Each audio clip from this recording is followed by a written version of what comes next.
Xo'p, 2 tashkali kravatimizni Namanganga, Navbahor stadionining oldiga qo'yyapmiz. Olib kelib, mana shu yerda domlar bor ekan. Birinchi etajga, xudo xolasa. Domga juda qulay tushadi. Nimaga desangiz, mana kichkinagina xonaga 2 kishiga bola mana shu joyga joylashyapti. E'tibor qilibsizlar. Ancha videolarda ko'rib, ko'p joyga oborayotganlarini ko'rib turib zakaz qildik. Har qayerda katta ekan deb aytdilar. Bu narsalarni o'zim topib aytmayman.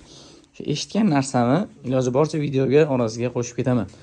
Ikkiga alohida bo'lib ajraladi. Uzunasiga 2 metr, yoniga 85.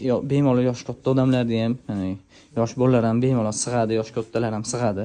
Men o'zim 70 kiloman, doim aytaman. Sig'aman bunga deb.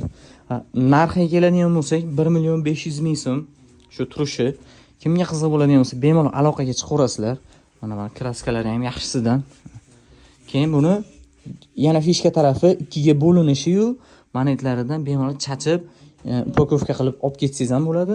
Bemalol kichkina eshigingiz bo'lsa, tor joylaringiz bo'lsa, alohida qilib olib ketsangiz ham bo'laveradi. Kommentariyada buyursin deb yozib ketinglar, maza qilib ishlatishsin. Xudo xolasa yaxshi kunlarida. Ko'ring.